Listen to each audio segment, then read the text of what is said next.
मेरे खाटू वाले श्याम तू कितना सोना है। आज हम एक्सरसाइज 4.6 करेंगे, ठीक है। पहले एक्सरसाइज 4.6 का इंट्रोडक्शन करते हैं। तो देखिए एक्सरसाइज 4.6 में क्या है, pair of system equation, pair of linear equations दे रखी हैं, ठीक है। 2 वेरिएबल्स में भी हैं और 3 वेरिएबल्स में भी हैं, ठीक है। Pair of linear equations in 2 variables और 3 वेरिएबल्स इनमें दे रखी है। तो आपने 10th क्लास में सीखा हो pair of linear equation 2 variables, यानी 2 वेरिएबल में अगर लीनियर इक्वेशन दे रखी होती थी तो हम सॉल्व करते थे ना इसको, किस मेथड से, एलिमिनेशन से, सब्स्टिट्यूशन से, क्रॉस मल्टीप्लिकेशन से, है ना। यानी विस्थापन, विलोपन, वज्रगुणन विधि होती थी या नहीं होती थी। तो अब हम मैट्रिक्स की हेल्प से, यानी मैट्रिक्स की हेल्प से भी ये सिस्टम ऑफ इक्वेशन हम सोल्व कर पाएंगे। बात समझ में आ रही है? तभी बोलते हैं इस मैट्रिक्स का कहाँ पे यूज़ है। अब यूज़ पता चलेगा आपको कि भाई सिस्टम ऑफ इक्वेशन यानी लीनियर इक्वेशन इन 2 वेरिएबल्स हम 10th क्लास में सोल्व करना सीखा था, एलिमिनेशन, क्रॉस मल्टीप्लिकेशन या फिर सब्स्टिट्यूशन इन मेथड से। उसी तरह से मैट्रिक्स की हेल्प से भी हम ये जो पेयर ऑफ लीनियर इक्वेशन दे रखे हैं इनमें से वेरिएबल्स की वैल्यू फाइंड आउट कर सकते हैं with the help of the matrix algebra, यानी मैट्रिक्स एलजेब्रा की हेल्प से, ठीक है। तो देखिए पहले इंट्रोडक्शन ही करवाते हैं।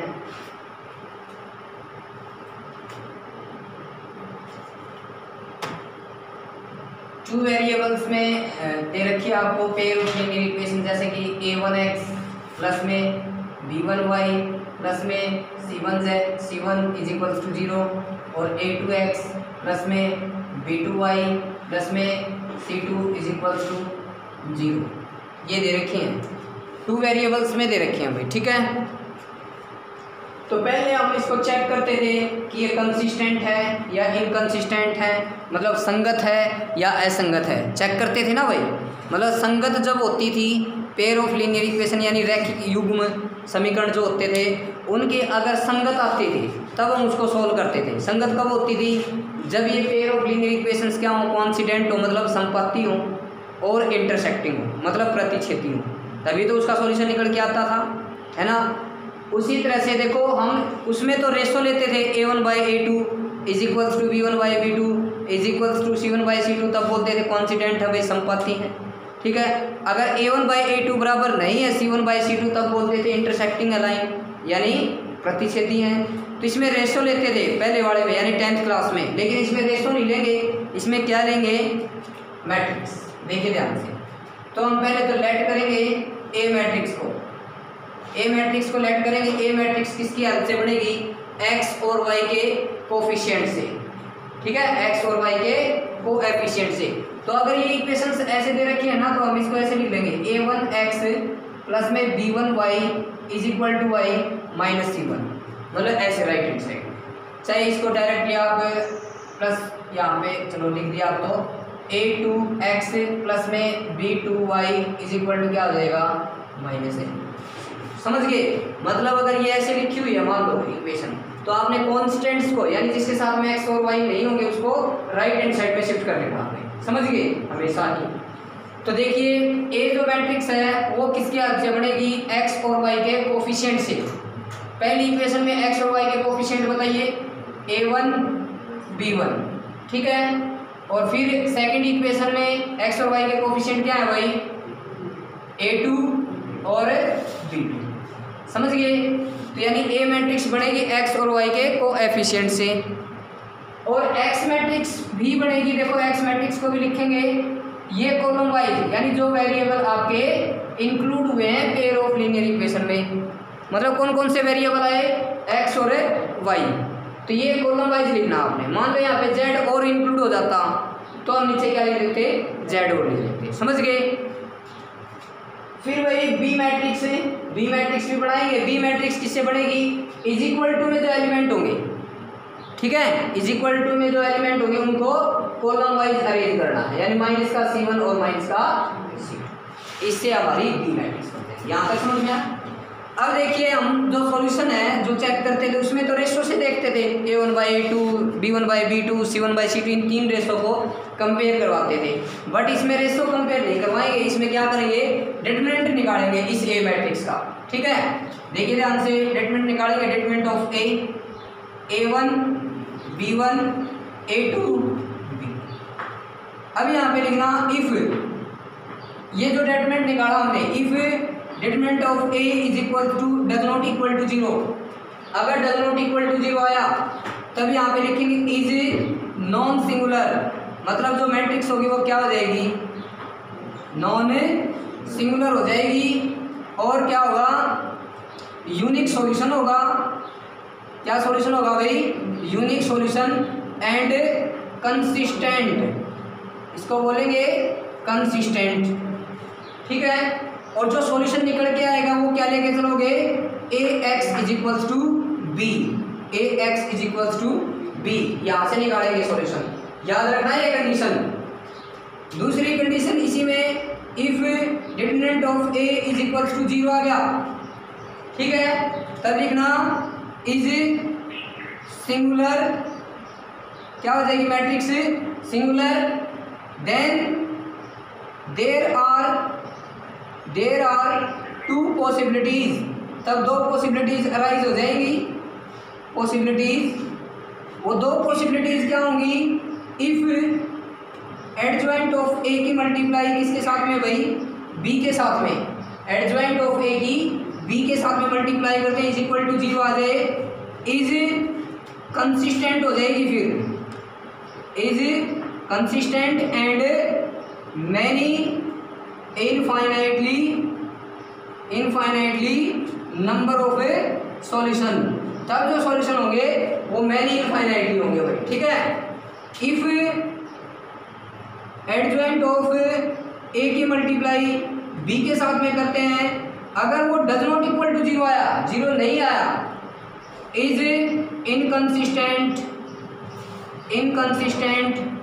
एंड नो सॉल्यूशन, ऐसी कंडीशन में कोई सॉल्यूशन नहीं होगा।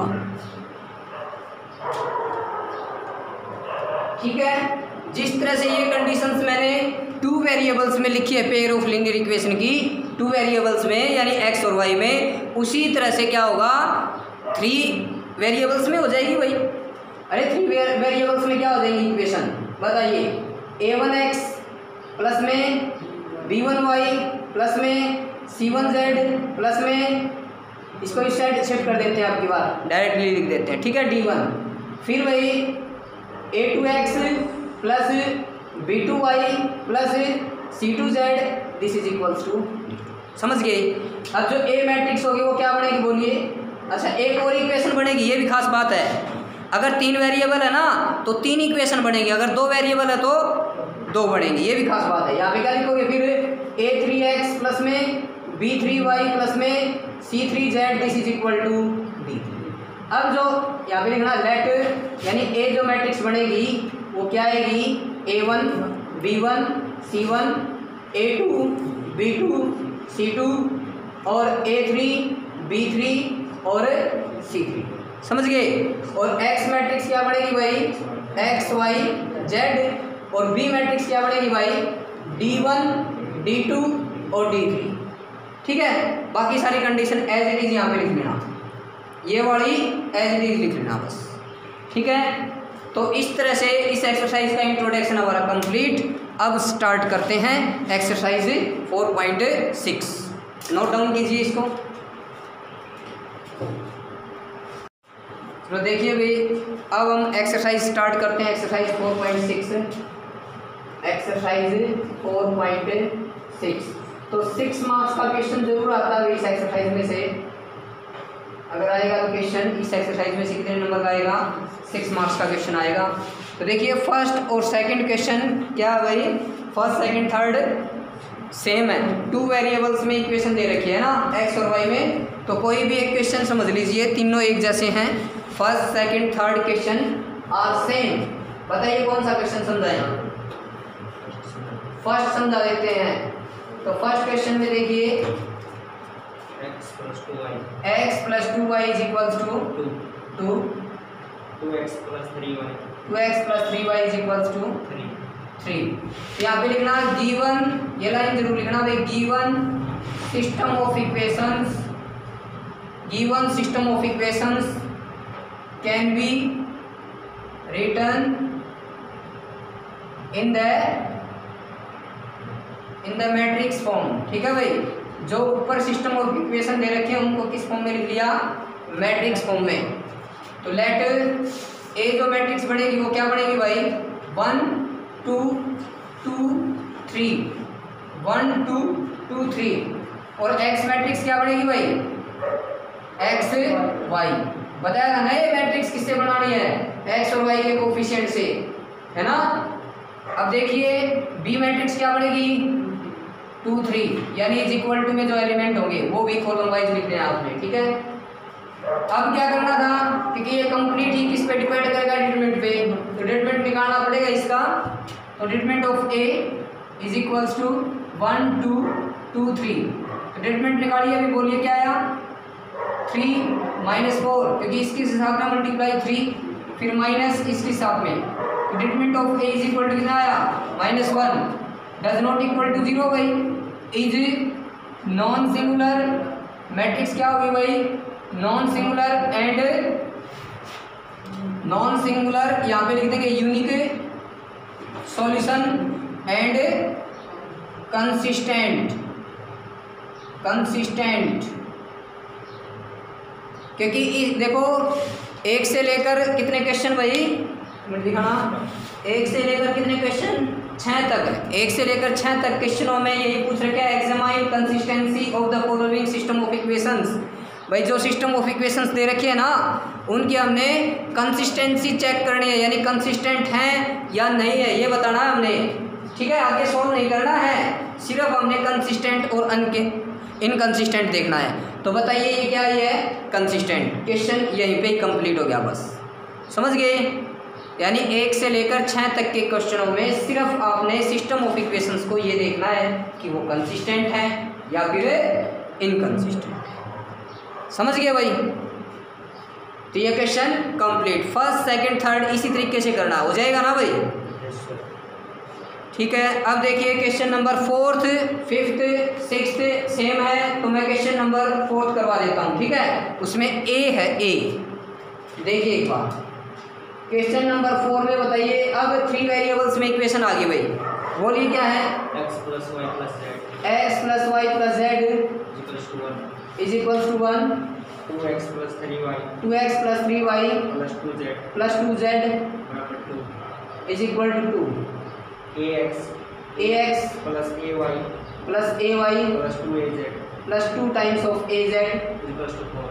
Is equals to 2। ठीक है भाई, तो देखिए ये लाइन लिख लोगे ना अब, ठीक है, मैं डायरेक्टली लिख देता हूँ। अब let A is equals to, बोलिए ए मैट्रिक्स क्या है, 1 1 1 2 3 2, और यहाँ पे हाँ ए, और फिर से ए और 2a, और फिर बी मैट्रिक्स भाई एक्स मैट्रिक्स लिखो पहले, एक्स मैट्रिक्स क्या भाई, एक्स वाई जेड, फिर बी मैट्रिक्स 1 2 4। ठीक है, और एक बात और बता देता हूँ, जब आपने कंसिस्टेंसी, केवल कंसिस्टेंसी चेक करनी हो ना, तो ये एक्स और बी मैट्रिक्स भी लिखने की कोई ज़रूरत है ही नहीं, क्योंकि हमें सिर्फ क्या निकालना है, डिटरमिनेंट निकालना है, डिटरमिनेंट ऑफ ए, उसका तो यूज़ होता ही नहीं।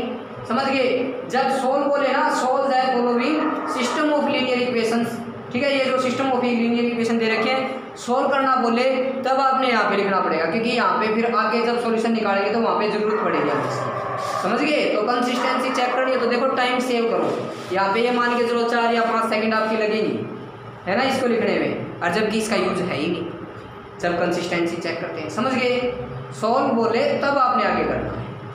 अब देखिए, अब डिटरमिनेंट ऑफ ए निकालते हैं इस मैट्रिक्स का, तो 1 1 1 2 3 2 ए और 2a, तो एक्सपेंड कर देते हैं भाई इसको, क्योंकि 3 × 3 ऑर्डर का डिटरमिनेंट का, अगर 3 × 3 मैट्रिक्स का अगर डिटरमिनेंट निकालना है तो एक्सपेंड करेंगे, एक्सपेंडिंग बाय R1 को एक्सपेंड किया, बोलिए 1 लिया भी, क्योंकि प्लस माइनस प्लस ऐसे चलेंगे।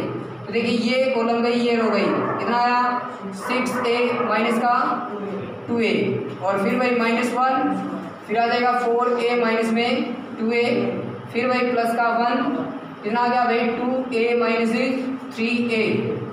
ठीक है, तो determinant of a is equals to बोलिए कितना आया 4a, यहाँ पे माइनस का 2a और यहाँ पे प्लस का a, प्लस का a नहीं भाई माइनस का a, क्योंकि 2a माइनस 3a माइनस का a आ गया। तो बोलिए यहाँ पे कितना है determinant of a is equals to a। अब इस a पे ही तो डिपेंड करेगी चीज़ कि ये a 0 है या 0 नहीं है भाई। ठीक है, तो देखिए यहाँ पे केस अराइज हो जाएंगे। केस नंबर 1 क्या, if a is equals to a does not equal to 0, जब a 0 नहीं है तो क्या लिखोगे, so determinant of a also does not equal to 0। भाई a 0 नहीं है तो डिटरमिनेंट ऑफ a भी 0 नहीं होगा, क्या लिख दोगे, सो a इज नॉन सिंगुलर भाई, यानी मैट्रिक्स a है वो क्या होगी नॉन सिंगुलर, और क्या आ जाएंगे यूनिक सॉल्यूशन भाई, यूनिक सॉल्यूशन एंड कंसिस्टेंट। समझ गए भाई, तो ये हो गया। एक और हो सकता है केस नंबर 2, केस नंबर 2 भी हो सकता है भाई। तो देखिए केस नंबर 2 यहाँ पे लिख देता हूँ। ठीक है, if a is equal to I 0, a is equal to 0 आ गया तो लिख दो, सो डिटरमिनेंट ऑफ a भी क्या आएगा 0। फिर क्या होगा भाई, then there are two possibilities भाई 2 पॉसिबिलिटीज हो जाएंगी। ठीक है, कौन कौन सी पॉसिबिलिटीज होंगी, number 1, if adjoint of a की मल्टीप्लाई किसके साथ में b के साथ में करते हैं वो इज इक्वल टू 0 अगर आ गया तो क्या लिख दोगे, क्या लिखोगे भाई, then many infinitely number of solution and consistent, क्या हो जाएंगे भाई, कंसिस्टेंट हो जाएंगे।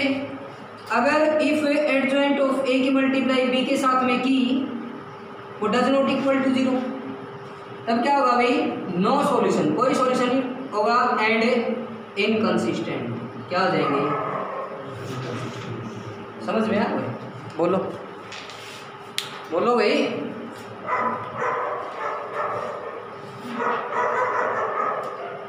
तो इस तरह से ये क्वेश्चन कंप्लीट हो गया। ये हमारा question number 4 most important question था भाई, क्वेश्चन नंबर 4।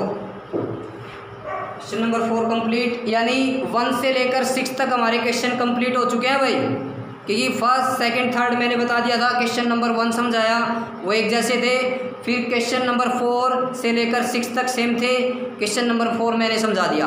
कर लोगे ना 1 से लेकर 6 तक के क्वेश्चन। अब देखिए क्वेश्चन नंबर 7। अब देखिए भाई क्वेश्चन नंबर 7, क्वेश्चन नंबर 7, 8, 9, 10, क्या भाई क्वेश्चन नंबर 7, 8, 9, 10 ध्यान से देखिए। और एक बात और देखिए, क्वेश्चन नंबर 7 से लेकर 14 तक ऊपर लिख रखा है ना, solve system of linear equations using matrix method. अब की बार सॉल्व वर्ड लिख रखा है ना, इसका मतलब अपने आगे इसको सॉल्व करना पड़ेगा, मतलब x और y की वैल्यूज फाइंड आउट करनी पड़ेगी। समझ में आ रही है बात है? तो देखिए क्वेश्चन नंबर 7, 8, 9, 10 सेम है, यानी 7 से लेकर 10 तक क्वेश्चन सेम है, क्योंकि 2 वेरिएबल्स में सिस्टम ऑफ लीनियर इक्वेशन दे रखी है। ठीक है, तो कोई भी एक समझ लीजिए, बताइए कौन सा समझाएं, कौन सा भाई? क्वेश्चन नंबर 7 बोलिए, सिस्टम ऑफ लीनियर इक्वेशन क्या दे रखे हैं? 5x + 2y 5x + 2y is equals to 4, 7x + 3y हाँ जी = 5 इज इक्वल्स टू 5। तो देखिए वो लाइन लिख लेना, given system of linear equation can be written in the matrix form. ठीक है, तो लेट ए मैट्रिक्स देखिए क्या हो जाएगी, 5, 2, 7, 3, और फिर x matrix by x y, और फिर बी मैट्रिक्स भाई 4 5। मैंने बताया जब सॉल्व अगर करना हो तब ये एक्स और वाई मैट्रिक्स, एक्स और बी मैट्रिक्स लिख लीजिए। अगर एग्जामाइन करना हो कंसिस्टेंसी को तब आपने ये लिखने की कोई जरूरत नहीं। समझ गए? तो अब ये सारा क्वेश्चन किस पे डिपेंड करेगा? इस स्टेटमेंट पे। स्टेटमेंट निकालना पड़ेगा पहले। तो देखिए स्टेटमेंट ऑफ ए, ध्यान रखना है कहीं स्टेटमेंट ऑफ ए यहाँ पे लिख दिया और मैट्रिक्स की फॉर्मेशन में स्टेटमेंट निकाल रहे हो, यानी मैट्रिक्स का ये साइन हटाना है आपने और फिर इसका डिटरमिनेंट निकालना है, वरना नंबर नहीं मिलेगा। ध्यान रखना, मतलब ये क्लोज ब्रैकेट हटा के फिर डिटरमिनेंट निकालना है। तो देखिए determinant of A is equals to, बोलिए कितना आएगा? 15 माइनस 14 कितना आया? 1 आया। ठीक है, तो लिख लीजिए determinant of A does not equal to 0, क्या भी इज नॉन सिंगुलर। ठीक है, यहाँ पे लिख दीजिए कंसिस्टेंट एंड यूनिक सॉल्यूशन। क्या भाई? Unique solution. और सॉल्यूशन क्या बताया था मैंने? बताओ सॉल्यूशन क्या बताया था? A X is equal to B, A X is equal to B. अब देखो ये एक्स मैट्रिक्स को इसी साइड रखेंगे, ये ए उस साइड जाएगा तो ए इनवर्स हो जाएगा। जब कोई मैट्रिक्स मल्टीप्लाई में है और उस साइड शिफ्ट कर रहे हो, देखो डिवाइड में हो जाता है ना अगर वो देखा जाए तो, लेकिन मैट्रिक्स को शिफ्ट कर रहे हो तो वो इनवर्स हो जाता है उसका। लेकिन ध्यान रखना, एक मैट्रिक्स को उस साइड शिफ्ट कर रहे हो, जब उसका इनवर्स जब लिखोगे, अगर वो मैट्रिक्स लेफ्ट हैंड साइड में है उससे पहले लिखी हुई है, जैसे ये एक्स से पहले लिखी हुई है ना, तो ये जो ए इनवर्स होएगा उस साइड इस बी मैट्रिक्स से पहले लिखा जाएगा। ध्यान रखना, अगर ये पीछे होता x इंटू ए होता तब ये ए उस साइड जाएगा तो b इंटू ए इनवर्स, यानी बाद में लिखा जाएगा b। ध्यान रखना, वरना आंसर नहीं मिलेगा आपका, दिक्कत हो जाएगी। तो x इज इक्वल टू क्या होगा भाई? A inverse into B. बात समझ में आई भाई? ठीक है, इसको इक्वेशन नंबर 1 मान लीजिए। अब ध्यान से देखिए, x मैट्रिक्स अपने पास है, b मैट्रिक्स भी है अपने पास, क्या नहीं है? ए इनवर्स नहीं है, वो ए इनवर्स निकालेंगे अब। ठीक है, तो ए इनवर्स का फॉर्मूला क्या था अपने पास? 1 by determinant of A into adjoint of B, adjoint of A. तो भाई हमने क्या निकालना पड़ेगा? डिटरमिनेंट ऑफ ए निकालना पड़ेगा इस मैट्रिक्स का, और इस मैट्रिक्स का डिटरमिनेंट हमने निकाल रखा है। ठीक है, अब यहाँ पे लिखोगे determinant of A is equal to 1। ठीक है, तो determinant of A does not equal to 0 is non singular, hence A inverse is exist. ये जो लाइन लिखी गई वो किसके लिए लिखी गई है? इनवर्स के लिए लिखी गई है, और वहाँ पे सॉल्यूशन के लिए लिखी जाती है ये लाइन कि भी यूनिक सॉल्यूशन है या नो सॉल्यूशन है। ठीक है, तो ध्यान रखना ये लाइन एक भी कैंसिल मत करना, ये कंपलसरी होती है ये लाइनें। ठीक है, तो देखिए अब इनवर्स एग्जिस्ट हो गया भाई, तो ए इनवर्स का फॉर्मूला लिखिए। A inverse is equal to क्या हो गया भाई? 1 by determinant of A into adjoint of A, 1 by determinant of A into adjoint of A. ठीक है, अब हमने क्या करना पड़ेगा? एडजॉइंट ऑफ ए निकालना पड़ेगा, और एडजॉइंट ऑफ ए कैसे निकाला जाता है उसके लिए कोफैक्टर्स निकालने पड़ेंगे हमने। ठीक है, तो लिखिए यहाँ पे cofactors of A, cofactors of A. बताइए इस ए मैट्रिक्स के कोफैक्टर निकालने। A11 बताइए क्या आया? 3, A12 I -7, A21 -2, A22 I 5। देखिए adjoint of A this is equal to I 3 -7 -2 and 5, और इसका क्या कर देंगे? ट्रांसपोज। इसका ट्रांसपोज कीजिए, यानी रो की कॉलम बना दीजिए। 3 -7 -2 और 5, ये एडजॉइंट ऑफ ए आ गया भाई। अब ए इनवर्स निकालना था, तो A inverse is equal to क्या होगा? 1 by determinant of A. Determinant of A क्या था? 1, तो 1/1 हो गया, उसको लिखने का कोई फायदा नहीं। इनटू एडजॉइंट ऑफ ए, तो एडजॉइंट ऑफ ए 3 -2 -7 और 5 था। ए इनवर्स आ गया। अब ये सारी वैल्यू किस में रख देंगे? इक्वेशन 1 में, यानी फ्रॉम इक्वेशन 1। इक्वेशन 1 में देखिए भाई एक्स जो मैट्रिक्स है एक्स से रख देंगे। देखिए x y is equals to A inverse क्या आया? 3 -2 -7 5 इनटू में क्या भाई? बी मैट्रिक्स क्या है बोलिए? 4 5। देखिए x y is equals to, अब इन दोनों मैट्रिक्स की मल्टीप्लाई करवाइए। ठीक है, तो देखो इस रो की इस कॉलम के साथ में कितना आ गया भाई? 12, और इसकी करेंगे तो माइनस का 10। ठीक है, इस रो की इस कॉलम के साथ में होगी भाई। अब इस रो की इस कॉलम के साथ में कीजिए।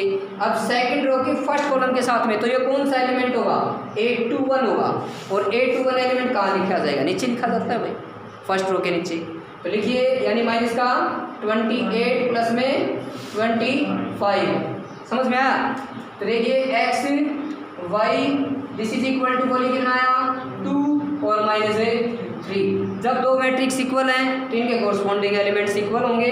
तो यानी x इज इक्वल टू, बोलिए कितना आया? 2 और y इज इक्वल टू कितना आया? -3। ये हमारा।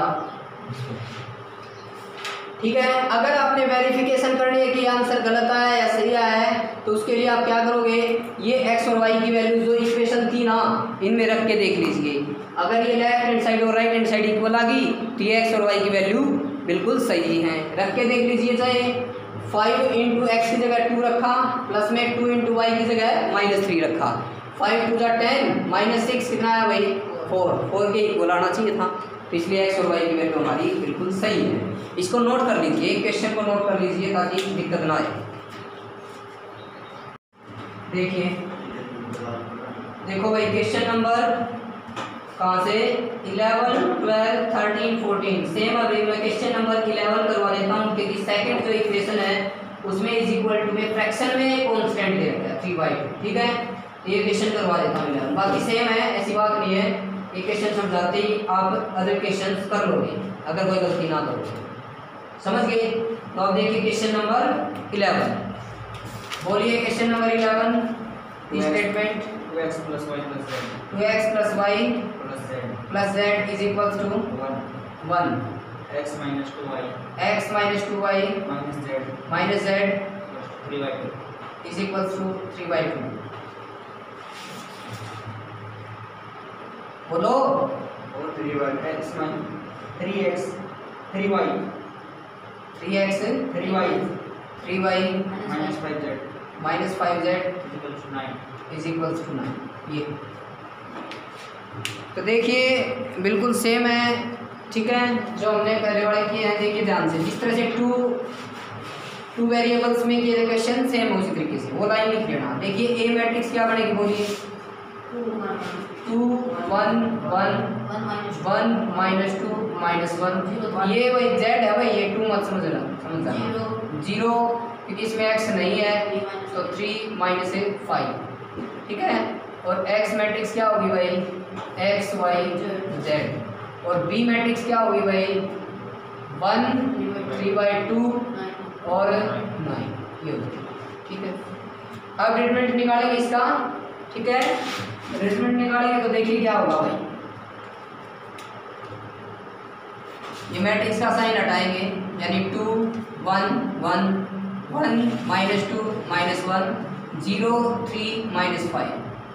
अब एक्सपेंड कर देंगे, एक्सपेंडिंग बाय R1 को एक्सपेंड कर दिया भाई। तो determinant of A is equal to, देखिए 2 लिया भाई, इसके साथ में ये रो आई, ये कॉलम आई, कैंसिल। इसके साथ में करेंगे 10, इसके साथ में करेंगे माइनस प्लस का 3।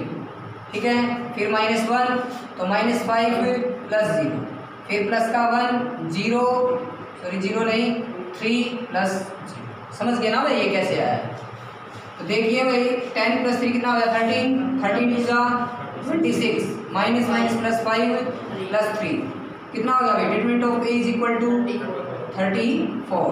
तो लिखिए determinant of A does not equal to 0 is non singular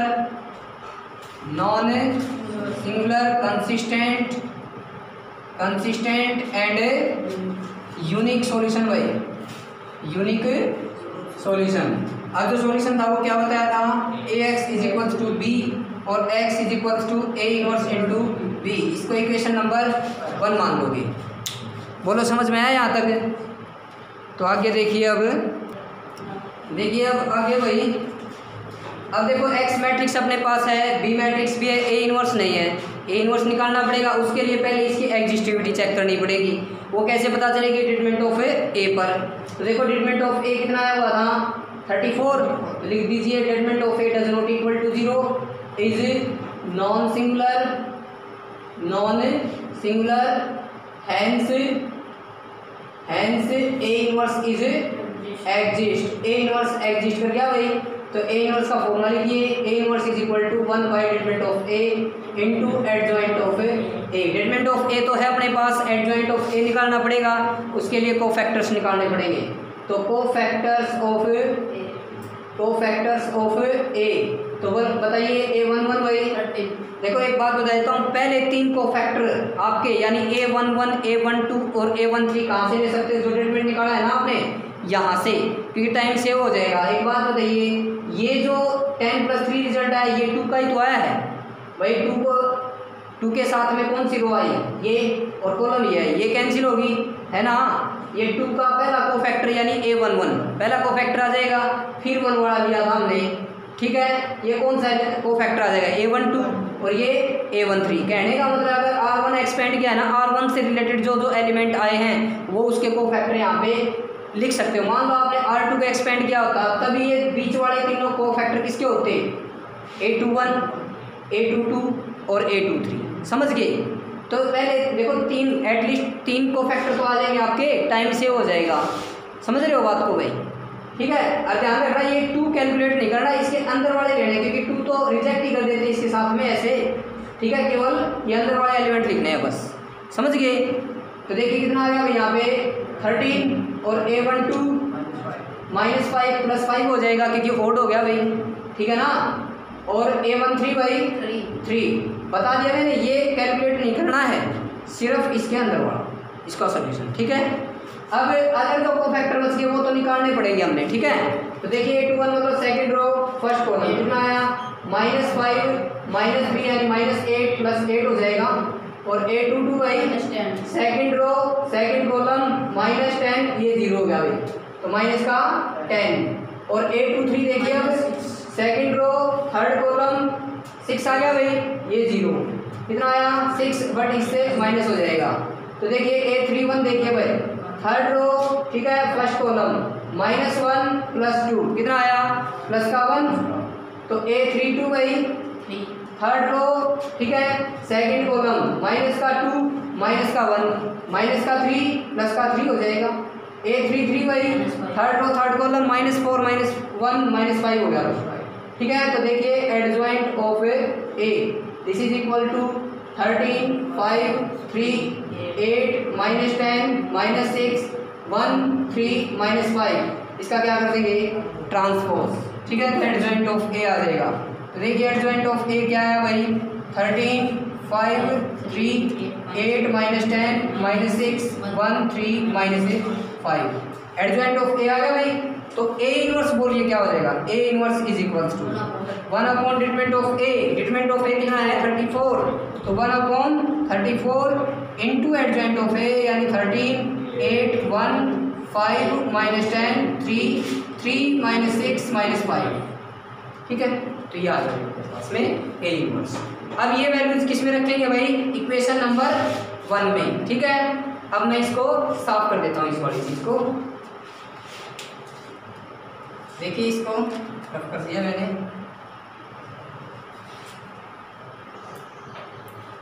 तो देखिए भाई क्या आ जाएगा, बोलिए। ये ए इनवर्स यहाँ पे रखिए। अब फ्रॉम इक्वेशन 1 में एक्स मैट्रिक्स की जगह एक्स मैट्रिक्स वो क्या थी भाई? X y z is equal to A inverse क्या है भाई? 1/34 इंटू 13 8 1 5 -10 3 और 3 -6 -5 इंटू बी मैट्रिक्स यही तो थी भाई, ठीक है। लिखिए 1 3/2 और 9, ठीक है। अब इनकी मल्टीप्लाई कीजिए। देखो 1/34 जो भी ये डिटरमिनेंट आए ना इसकी डिवाइड मत करना, इसको बाहर ही रखना, ठीक है। इन दोनों को सॉल्व करना है, इन दोनों मैट्रिक्स को। तो सॉल्व कीजिए। देखिए इस ये रो और ये कॉलम मल्टीप्लाई कीजिए, कितना आया?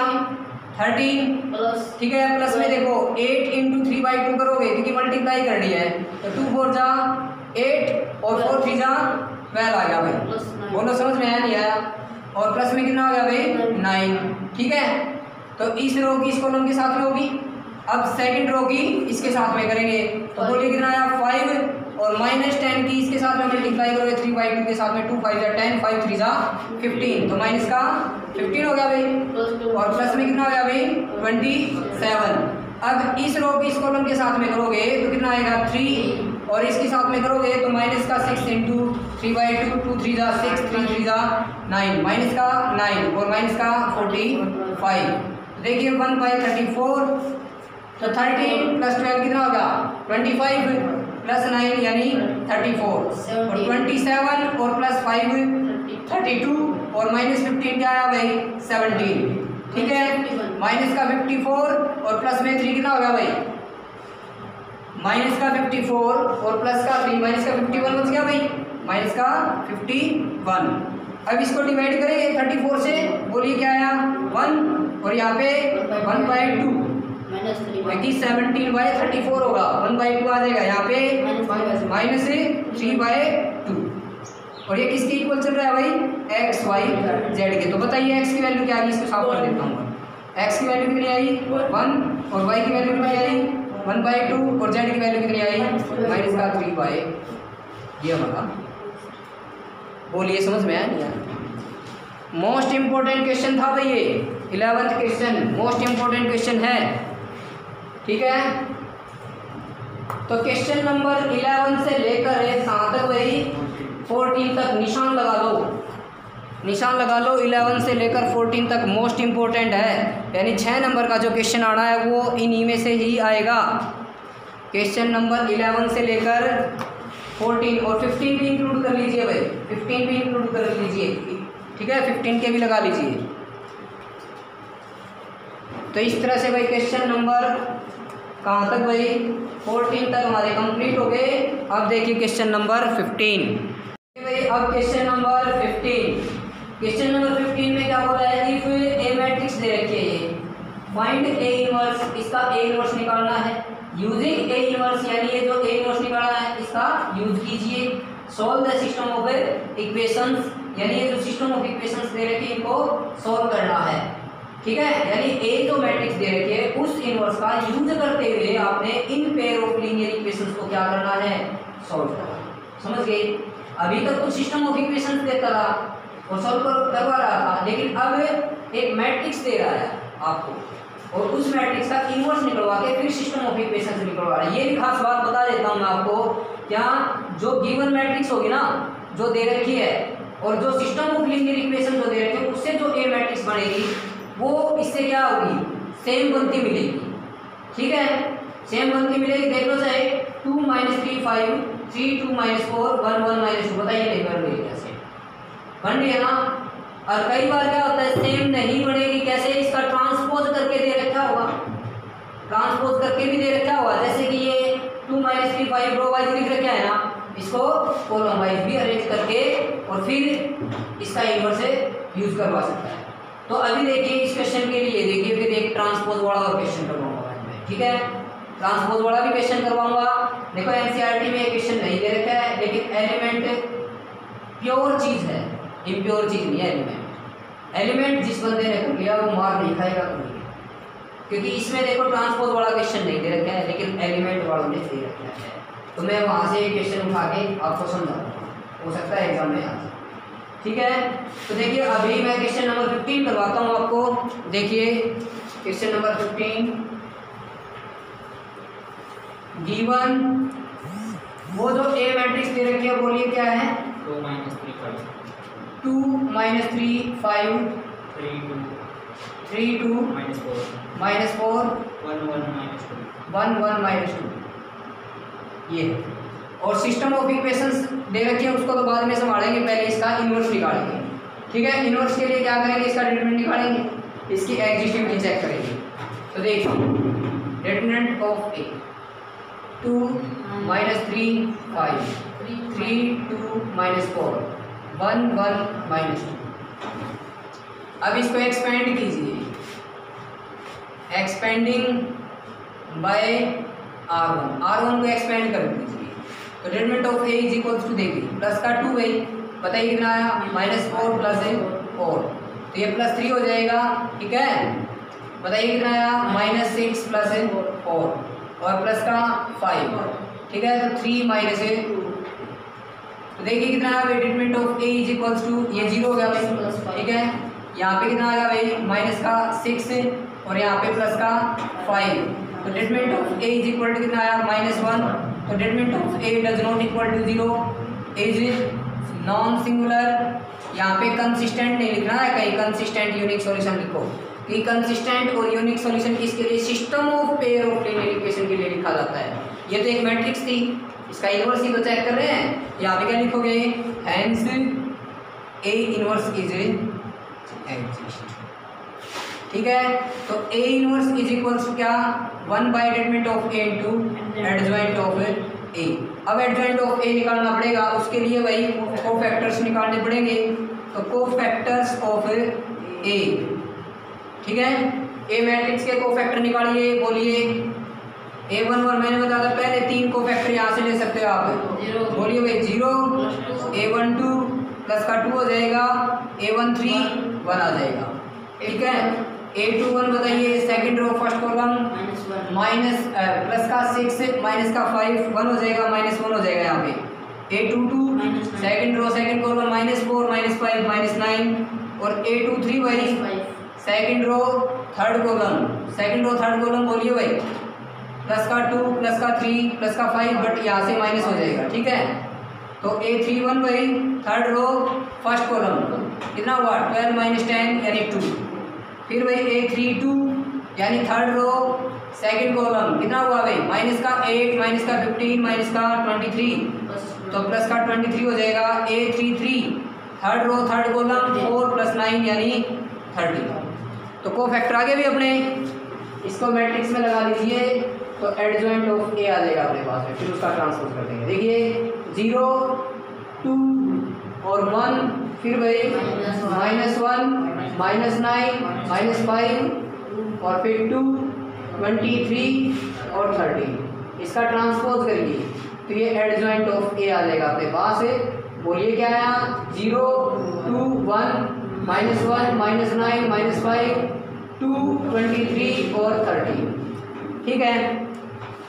ए इनवर्स निकालना था, तो A inverse is equals to 1 by determinant of A. Determinant of A कितना है, -1, तो 1 अपॉन -1, तो ये हो गया 0 -1 2 और 2 -9 23 1 -5 13। जब यहाँ पे -1 आ जाए ना डिटरमिनेंट, तो माइनस की अंदर मल्टीप्लाई कर दिया करो। तो देखिए ए इनवर्स क्या है भाई, A inverse is equals to 0 1 -2 -2 9 minus का 23 -1 5 -8। तो ये ए इनवर्स आ गया। एक तो ये पूछा था इसने, फिर इसने बोला था कि इस ए इनवर्स का यूज कीजिए, आगे जो सिस्टम ऑफ इक्वेशंस हैं उनको सोल्व कीजिए। तो बताइए D1 सिस्टम ऑफ इक्वेशंस, जो सिस्टम ऑफ इक्वेशंस दे रखे हैं, बोलिए क्या है वही, 2x - 3y 2x - 3y + 5z + 5z + 11 is equals to 11, 3x + 2y 3x + 2y -4z -5 बराबर, तो इज इक्वल टू पे ले जाएंगे, बोलिए x + y x + y -2z -3 is equals to -3। हाँ ये -5 है, यहाँ पे माइनस चेक कर लीजिए एक बार।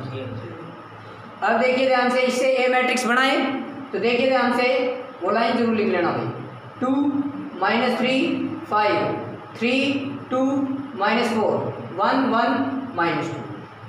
बोलिए ये मैट्रिक्स और वो मैट्रिक्स एज इट इज है या नहीं। इसका मतलब अब देखो इसके डिटरमिनेंट पे ही तो डिपेंड करेगी कि वो क्या कंसिस्टेंट है या इनकंसिस्टेंट है या यूनिक सॉल्यूशन या नहीं है।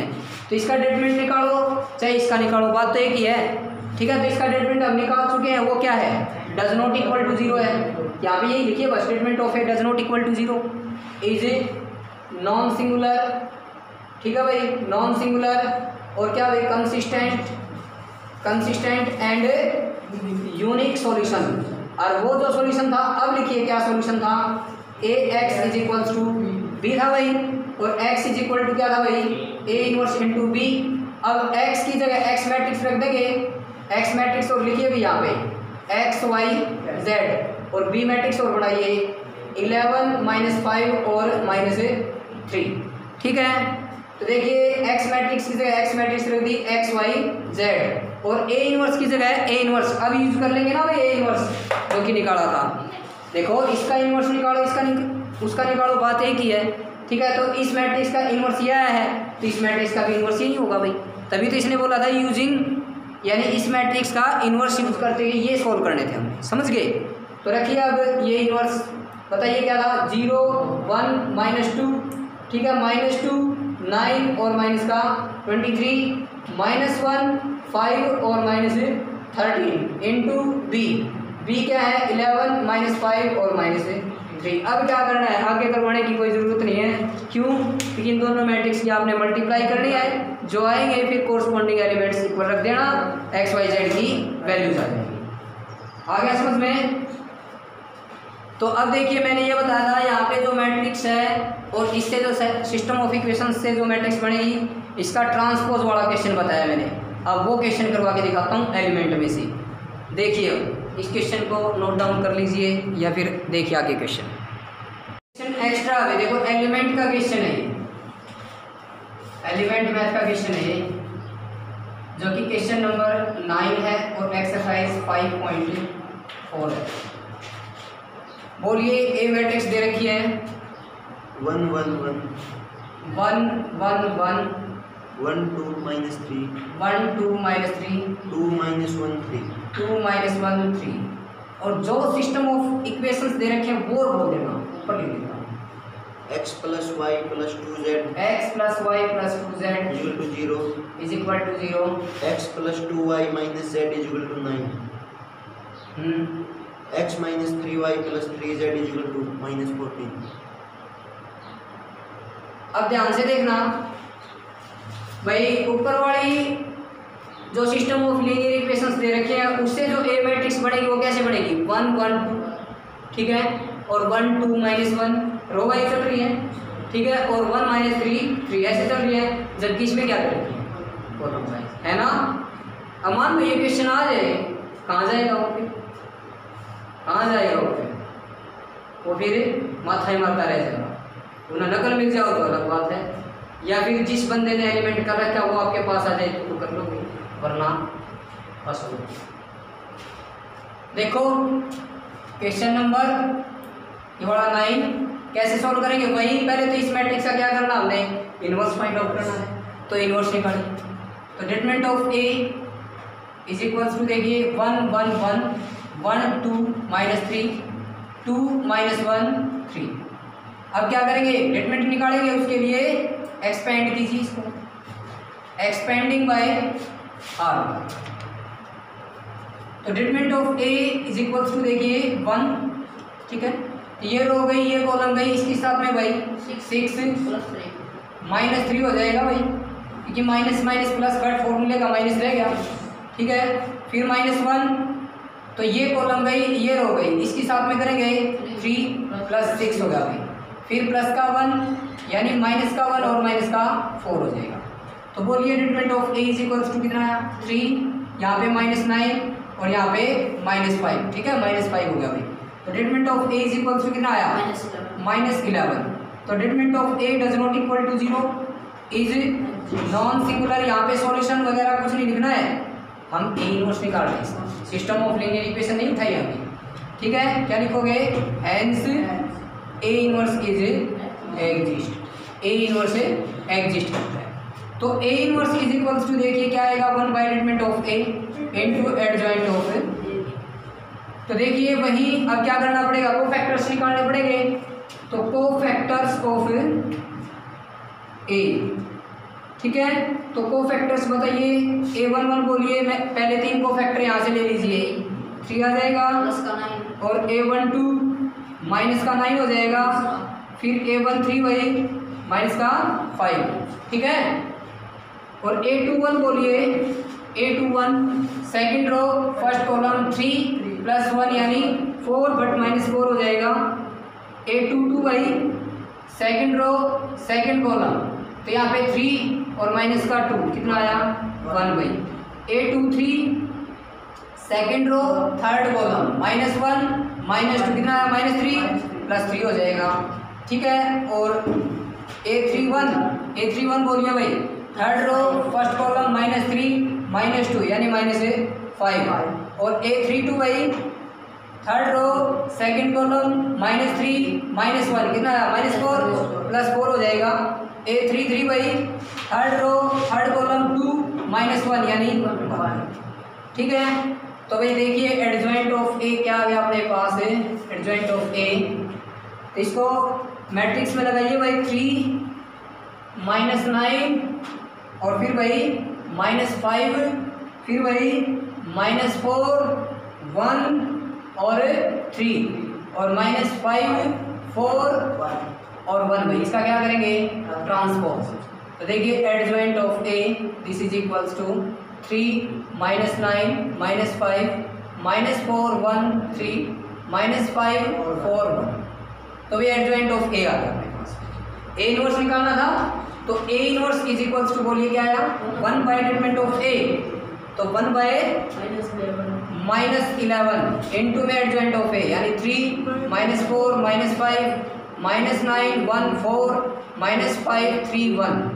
तो मैंने बता दिया यहाँ पे माइनस क्वांटिटी आ जाएगा तो माइनस के अंदर मल्टीप्लाई कर दो। ठीक है, बाकी को बाहर ही रखना। ठीक है, तो बोलिए क्या आ जाएगा, A inverse is equals to 1 by 11 बोलिए क्या, -3 4 5 9 -1 -4 5 -3 -1। बोलिए समझ में आ गया यहाँ तक। ठीक है, अब ध्यान से देखना, इससे जो सिस्टम ऑफ इक्वेशंस बनेगी वो देखना ध्यान से। अब वो नहीं लिखना क्या, गिवन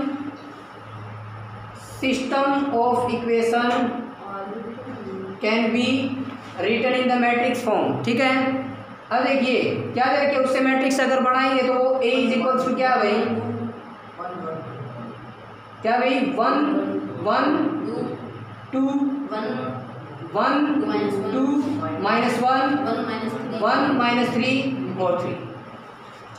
ठीक है, अब देखना ध्यान से, क्या भाई अब इसका मैं ट्रांसपोज करता हूँ, यानी ए का ट्रांसपोज, इसका ट्रांसपोज कर दिया, बोलिए क्या आया, 1 1 2 1 2 -1 और 1 -3 और भाई 3। ठीक है, अब ध्यान से देखना, जब इसका ट्रांसपोज किया मैंने, अब वो दोनों सेम नहीं होगी। ठीक है, इसका मतलब अब इसका ट्रीटमेंट निकाले। ठीक है, इसका ट्रीटमेंट निकालोगे तो बोलिए क्या आएगा, ए का ट्रांसपोज का ट्रीटमेंट, प्रॉपर्टी याद आ रही है, ए का ट्रांसपोज का ट्रीटमेंट किसके इक्वल होता है, ट्रीटमेंट ऑफ ए की। प्रॉपर्टी याद आ रही है ट्रीटमेंट की, भाई कोई भी मैट्रिक्स है अगर उसका ट्रांसपोज कर देते हैं, मतलब रो की कॉलम बना देते हैं, तब उसका जब ट्रीटमेंट निकालते हैं तो उसके ट्रीटमेंट पे कोई इफेक्ट नहीं आता। रो की कॉलम बना देते हैं, अगर कोई भी तो रो या कॉलम इंटरचेंज करते हो तब साइन चेंज होता है, लेकिन जब ट्रांसपोज करते हैं तब ट्रीटमेंट की वैल्यू पे कोई इफेक्ट नहीं आएगा। बात समझ में आ रही है भाई। ठीक है, तो ए का ट्रांसपोज का ट्रीटमेंट इज इक्वल्स टू क्या हो जाएगा, ट्रीटमेंट ऑफ ए, यानी ए का ट्रांसपोज का ट्रीटमेंट इज इक्वल टू बोलिए क्या आएगा, तो ट्रीटमेंट ऑफ ए हमने निकाल रखे हैं, सभी से की यूज करेंगे माइनस का 11, तो ए का ट्रांसपोज का treatment does not equal to 0 is non singular consistent and unique solution भाई। और जो सॉल्यूशन होंगे वो क्या होंगे, A X is equals to B और x is equals to A inverse into B, लेकिन A X is equal to B नहीं होगा, ए का ट्रांसपोज इंटू एक्स होगा, क्योंकि अब जो मैट्रिक्स बनी है सिस्टम ऑफ इक्वेशन से, ध्यान से देखना, वो क्या बनी, ए का ट्रांसपोज बनी, क्योंकि ए तो पहले बनी थी, अब इसको ट्रांसपोज करके ही तो हमने इसके ट्रीटमेंट को देखा है, यानी अब इसको नहीं देखना आपने, इसको देखना है। बात समझ में। ठीक है, एक्स मैट्रिक्स और लिख लीजिए यहाँ पे क्या भाई, एक्स वाई जेड, और बी मैट्रिक्स और लिखिए, बोलिए क्या भाई, 0 9 माइनस का, बोलो समझ में आया क्या, समझ में आया नहीं, तो अब देख लेना ध्यान से, अगर यहाँ पे बी मैट्रिक्स बनी, आपने बी मैट्रिक्स नाम रख दिया, मान लो ए की बजाय बी रख दिया, और ये एक्स, ये क्या रख दिया फिर सी, जरूरी नहीं है कि ए और बी बनाओ, आप मैट्रिक्स कुछ भी बना सकते हो, यानी बी सी जो भी है, लेकिन ध्यान रहे इसकी मल्टीप्लाई इज इक्वल टू ये वाली रखनी है।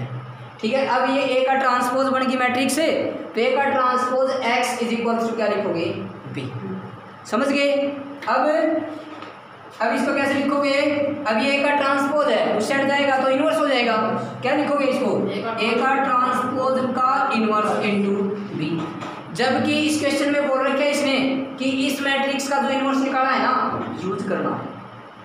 यूज करना है इस मैट्रिक्स का इनवर्स जो निकाला है। तो याद कीजिए क्या गई इनवर्स की प्रॉपर्टी, क्या गई, ए का ट्रांसपोज कंप्लीट का जो इनवर्स है वो किसके इक्वल होता है, ए इनवर्स का ट्रांसपोज। ये प्रॉपर्टी होती है, क्या प्रॉपर्टी होती है कि भाई ए का ट्रांसपोज का जो इनवर्स है वो किसके इक्वल होगा, ए इनवर्स का ट्रांसपोज। समझ गए। ये इनवर्स की प्रॉपर्टी में मैंने लिखवाई थी सारी। अब देखिए ध्यान से, ए इनवर्स है भाई, ए इनवर्स निकाल रखा है, आया भाई ये रहा। अब यहाँ पे रख दोगे, समझ गए। तो रखिए x इज इक्वल टू, अब x मैट्रिक्स की जगह x मैट्रिक्स रख दीजिए x y z। शायद वीडियो में नहीं आएगा, ये नीचे वाला देखता हूँ एक बार, हाँ आ जाएगा भाई। देखिए ध्यान से x y z। अब ए इनवर्स क्या है अपने पास, बोलिए ए इनवर्स ये रहा भाई 1/11 इनटू में 3 -3 4 5, फिर 9 -1 -4, फिर भाई 5 -3 -1, और इस कंप्लीट का क्या करेंगे, ट्रांसफर। ये कंप्लीट का ट्रांसफर था। इनटू में बी मैट्रिक्स बोलिए क्या है भाई 0 9 माइनस का 40। अब ये कौन सी प्रॉपर्टी होगी, ये हमारा कंप्लीट क्या होगा के, और ये ए हो गया, तो के इंटू ए कंप्लीट का ट्रांसपोज किसके इक्वल होता है भाई, के इंटू ए का ट्रांसपोज। यानी स्केलर का कोई ट्रांसपोज नहीं होगा यहाँ पे, के यानी 2 3 1/2 कुछ भी हो सकता है, ठीक है। ए क्या है यहाँ पे मैट्रिक्स, केवल मैट्रिक्स का ट्रांसपोज होगा, ध्यान रखना, ठीक है। अब नीचे आएगा नहीं तो मैं ये रफ कर देता हूँ, ठीक है। देखिए आगे, तो देखिए भी आगे एक्स वाई जेड, ठीक है। तो 1/11 का कोई ट्रांसपोज नहीं होगा, ये बाहर ही रहेगा 1/11। इसका ट्रांसपोज हो जाएगा इस मैट्रिक्स का, बताइए इसका क्या हो जाएगा, -3 और 5, फिर वही 9 -1 -4 5 -3 -1, और इंटू 0 9 -14। बस अब इसकी मल्टीप्लाई कर दीजिए इस रो की इस कॉलम के साथ में, बोलिए क्या आएगा, 0 प्लस में 81, और यहाँ पे माइनस का 70, ठीक है, और यहाँ पे 0 -9 प्लस का 42, ठीक है, 0 माइनस का 36 माइनस प्लस का 14। बस समझ में आई। तो देखिए 1/11 यहाँ पे कितना हुआ भाई 11, यहाँ पे 33, और यहाँ पे माइनस का 22। मैंने बताया ना 99% यहाँ पे जो आएगा स्केलर वो इससे कम्प्लीटली डिवाइड होता मिलेगा। तो देखो डिवाइड हो रहा है, ठीक है। तो x y z, देखिए यहाँ पे क्या है 1 3 -2। तो बताइए x की वैल्यू कितनी आई 1, y की वैल्यू 3, z की वैल्यू, ठीक है, समझ गए। तो इस तरह से अगर क्वेश्चन आ जाए, ठीक है, यानी जो सिस्टम ऑफ इक्वेशन दे रखी है और जो गिवन मैट्रिक्स दे रखी है, सिस्टम ऑफ इक्वेशन से जो मैट्रिक्स बनी उसका ट्रांसपोज करके अगर गिवन मैट्रिक्स के इक्वल आ रहा है तो ध्यान रखना हम क्या करेंगे, उसका ट्रांसपोज करेंगे, ठीक है। ट्रांसपोज करके फिर इसका जो डिटरमिनेंट है वो उस मैट्रिक्स के इक्वल होगा, क्योंकि प्रॉपर्टी ऑफ ए डिटरमिनेंट से कि भाई ए मैट्रिक्स का डिटरमिनेंट निकालो या फिर उसके ट्रांसपोज करके डिटरमिनेंट निकालो, दोनों की वैल्यू सेम आएगी, ठीक है। तो यहाँ पे डिटरमिनेंट आ गया। फिर यहाँ पे एक और प्रॉपर्टी फॉलो करनी है, यानी ए का ट्रांसपोज उस साइड जाएगा तो इन्वर्स हो जाएगा, फिर ए का ट्रांसपोज उसका जो इन्वर्स है वो किसके इक्वल होगा, यानी ये इन्वर्स अंदर आ जाएगा और ट्रांसपोज बाहर चला जाएगा, ठीक है, इसके इक्वल होगा, समझ गए। फिर आगे तो वैल्यूज ही रखनी है आपने। तो इस तरह से ये एक्स्ट्रा क्वेश्चन मैंने एलिमेंट से करवा दिया तुम्हें, ठीक है। अब देखिए लास्ट क्वेश्चन इस एक्सरसाइज का। लास्ट क्वेश्चन देखिए क्या बोला इसने, the cost of 4 kg onion और 3 kg wheat and 2 kg rice is ₹60। इन्हें बताया 4 kg अनियन और 3 kg wheat और 2 kg राइस, इसका जो कॉस्ट है टोटल वो कितना है भाई ₹60 है, ठीक है। The cost of 2 kg onion 4 kg wheat and 6 kg rice is ₹90। तो इसका टोटल कितना हुआ भाई 90। The cost of 6 kg onion, 2 kg wheat और 3 kg राइस, इसका कॉस्ट कितना है? 70 है। Find cost of each item पर kg बाय मैट्रिक्स मेथड। तो पर kg जो इसका कॉस्ट है वो हमने बताना है कितना है, ठीक है। यानी 1 kg पे कॉस्ट अनियन का कितना है, राइस का कितना है, व्हीट का कितना है। अभी बोलते हैं कि भी मैट्रिक्स का कहाँ यूज है, देख लो यहाँ पे। जैसे कि मार्केट में गए, अगर आपको ये दे रखा है 2 kg इतने का दिया, 3 kg और टोटल रुपए दे गया है 60, तो आप बता पाओगे कि उसने पर kg पे कितने रुपए भाव लगाया उसने, ठीक है।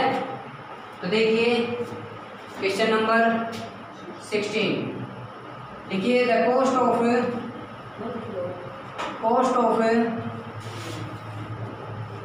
1 kg अनियन क्या मान लिया, x रुपीज मान लिया, ठीक है। इसी तरह से द कॉस्ट ऑफ 1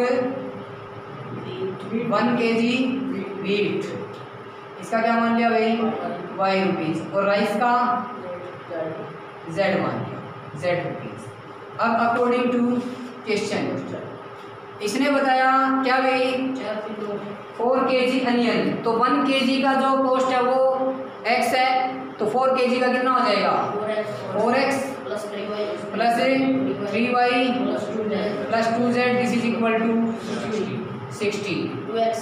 फिर नेक्स्ट में 2x plus 4y plus 6z 90, 6x plus का 2y प्लस का 3z इज इक्वल टू 70, ठीक है। आगे खुद कर लेना, क्योंकि ये पहले वाले जो क्वेश्चन किए थे उसी तरीके से सॉल्व करना, ठीक है। तो इस तरीके से ये एक्सरसाइज हमारी कंप्लीट, ठीक है। ओके भाई, आज के लिए इतना ही काफ़ी है।